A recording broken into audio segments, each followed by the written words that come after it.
In our politics lead, Ozempic and Wegovy, two drugs that everyone's talking about, in part because they have the potential to be life-changing for millions of Americans struggling with type 2 diabetes and or obesity. Both drugs are produced by one of the most profitable pharmaceutical companies around, Novo Nordisk. The Kaiser Family Foundation looked at prices for these weight loss drugs and found that the list prices are significantly higher here in the United States than in other countries. For instance, Ozempic is $936 a month here in the United States. It's under $200 in Japan, Canada, Germany, and the Netherlands. Under $100 in the United Kingdom, Australia, and France. And Wegovy costs more than $1,300 a month in the United States. Wegovy does. Only around $300 a month in Germany and the Netherlands. Now, one senator wants answers as to why these prices are so, quote, outrageously high. And independent Senator Bernie Sanders from Vermont joins us now. He is the chairman of the Senate Health, Education, Labor, and Pensions Committee. Senator Sanders, thanks so much for joining us. As you know, in March, researchers at Yale found that both Ozempic and Wegovy can be profitably manufactured for less than $5 a month. Why are Americans being charged more than any other country for these drugs other than profits? Well, I would use the word greed, but you could use the word profits. Look, you know, Jake, you well know that we are a very politically divided nation. But there is one issue that brings Democrats, Republicans, and independents together. And that is the American people are sick and tired of being ripped off by giant pharmaceutical companies who are charging us not just more than other countries for the same product, sometimes 10, 15 times more for the same exact product. And that has got to end. Now, as you've indicated, Ozempic and Wegovy are very, very important new products, they're game changers that can have a tremendously positive impact on the lives of millions of people. And I really do want to congratulate the scientists at Novo Nordisk for their important work. It's going to save lives all over the world.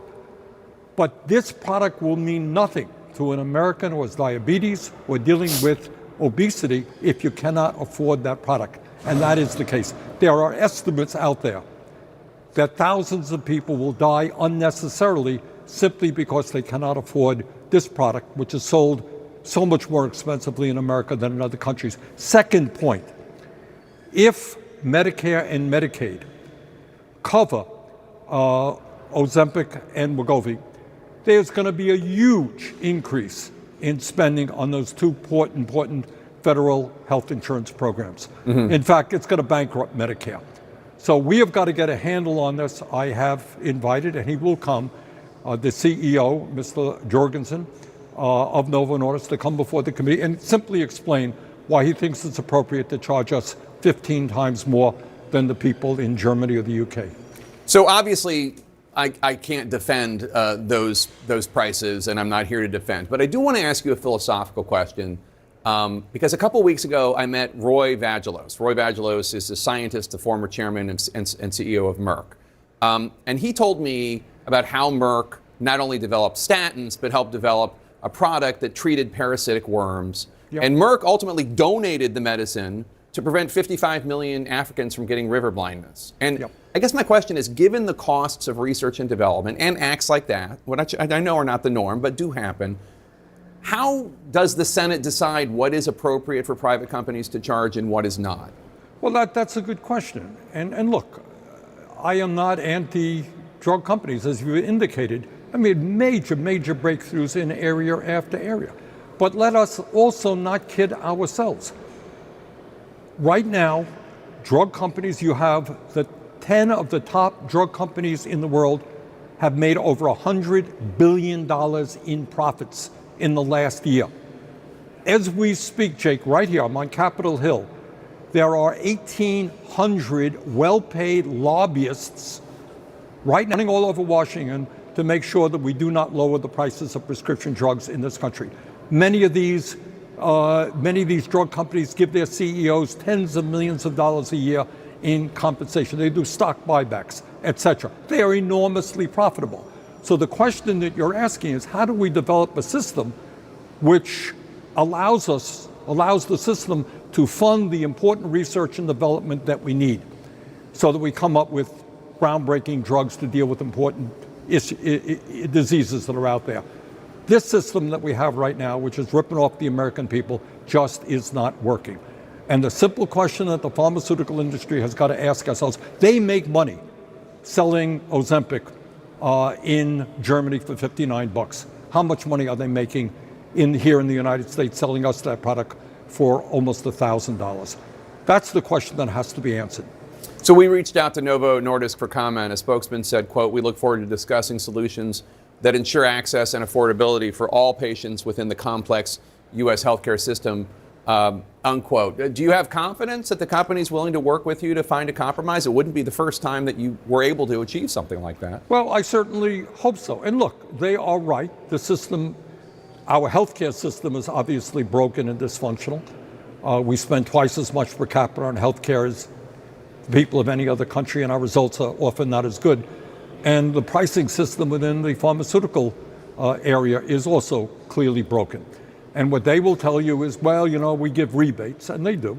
The PBMs get a 40% rebate, but at the end of the day, the price they are still charging after the rebates are much higher in the US than in other countries. And for the average person who doesn't have any insurance, who walks into a drugstore to buy the product, they're going to pay list price. If you have co-pays, if you have deductibles, you're going to pay a hell of a lot of money.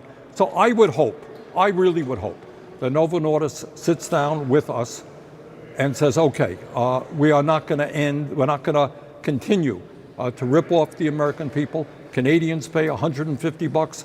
We're paying $900 and some odd dollars. Let's substantially lower the price that the American people have to pay for this. Let's turn to another issue that you care a great deal about today. Israeli Prime Minister Netanyahu said he pressed about pending military aid in conversations with U.S. Secretary of State Antony Blinken, who was in Israel last week. Here's what Netanyahu says he told Secretary Blinken. Take a listen.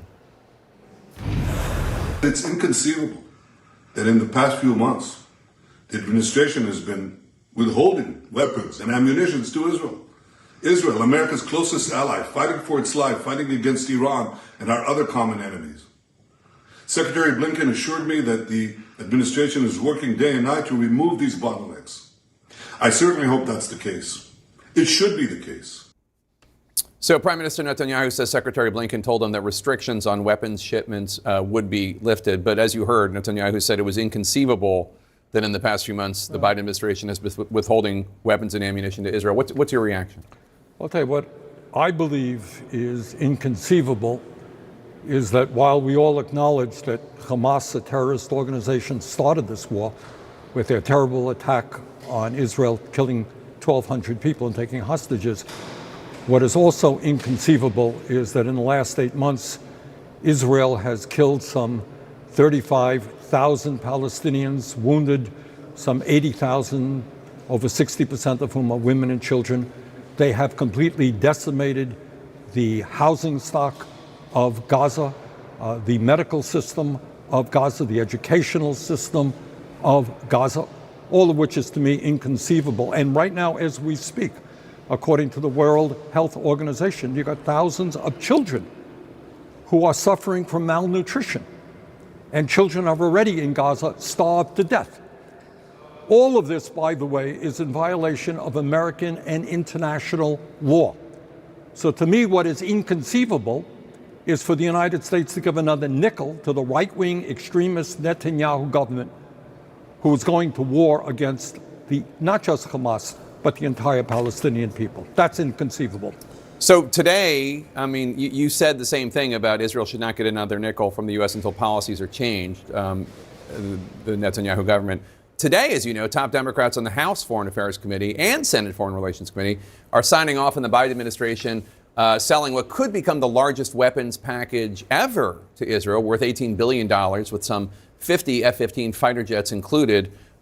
So you do not appear to be in the majority in your party, even on this issue. First of all, I'm an independent. That's true. I caucus with the Democrats. You caucus with the Democrats. You take my point, though.